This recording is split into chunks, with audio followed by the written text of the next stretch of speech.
Bonjour et bienvenue à tous. Aujourd'hui, dans cette grande neuvaine à l'Esprit Saint, nous allons demander particulièrement ce don de science.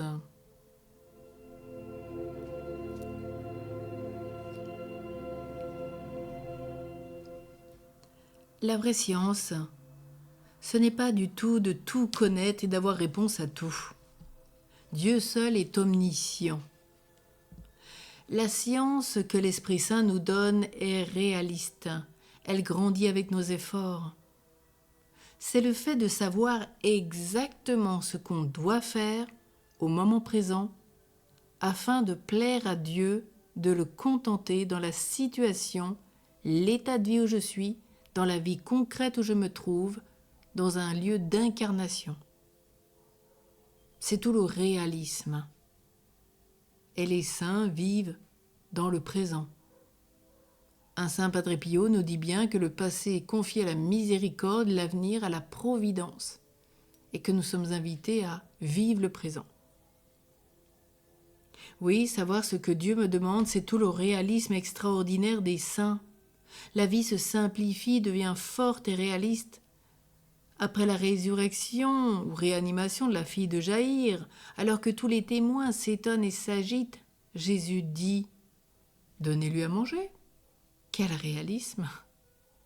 Pour quelqu'un aussi, peut-être qu'il va passer ses examens, c'est prendre 1 heure de détente, puis 5 minutes pour dire une dizaine de chapelets à genoux, afin de pouvoir ensuite donner le maximum. C'est cela le don de science. C'est se ramasser pour donner force, qualité, sobriété, intensité à ce que l'on va vivre. C'est encore le sens de l'aujourd'hui. C'est bien ce que nous disons dans le Notre Père. Donne-nous aujourd'hui notre pain de ce jour. Et on dit bien donne-nous ce pain de ce jour. Voilà ce qu'on demande. Et donc dans ce pain, tout ce que ça peut comprendre comme événement, action de ce jour, ce que nous avons à vivre concrètement. C'est tout le réalisme de la foi. Alors il y a un obstacle, c'est de revenir sans cesse sur le passé. Un passé qui nous enferme, rabâché, ressassé. Il nous faut purifier la mémoire. Ressasser n'est pas bon ni pour l'âme, ni pour l'esprit. Ce réalisme, il découle de l'incarnation. Le Verbe s'est fait chair, ici et maintenant, à un moment donné, à Nazareth. C'est bien ce donne-nous aujourd'hui le pain dont nous avons besoin pour aujourd'hui. Alors quand on sort de cet enfermement du passé, il y a 2 grands moyens pour grandir. Ce fameux remède, une prière du matin, brève, intense, pour se recueillir en Dieu, simple et efficace. Offrir la journée, le travail, les imprévus, demander la force, la lumière, la sagesse de l'Esprit Saint. Dire à notre Père, un réjouis-toi, un gloire au Père, une consécration. Tout remettre dans les mains de Dieu. Voilà le réalisme. Quel élan cela va nous donner avant de commencer la journée. Puis deuxièmement, savoir tirer une leçon des difficultés et échecs du passé. Savoir tirer un plus de quelque chose qui a été un moins, c'est tout l'art de Dieu.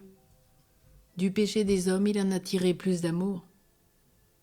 Pour trouver ce plus, il faut s'asseoir, réfléchir, comprendre les causes qui ont des effets, et les effets ont des causes.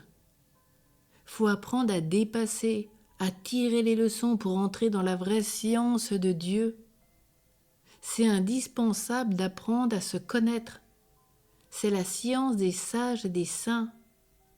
Et c'est pourquoi il faut demander ce don de science avec Marie, les apôtres, les femmes, au cénacle, avec tous les enfants. Et ensemble, c'est bien ce que nous allons demander les uns pour les autres et pour nous-mêmes. Allume en mon cœur l'esprit des connaissances, Dieu très haut.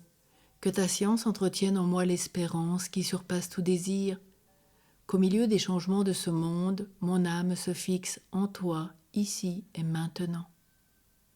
Que le don de connaissance m'aide à m'émerveiller de la beauté de ta création, afin de mieux te connaître et t'aimer davantage. Nourris en moi la grâce de comprendre tes promesses et d'annoncer aux hommes les merveilles de tes mystères.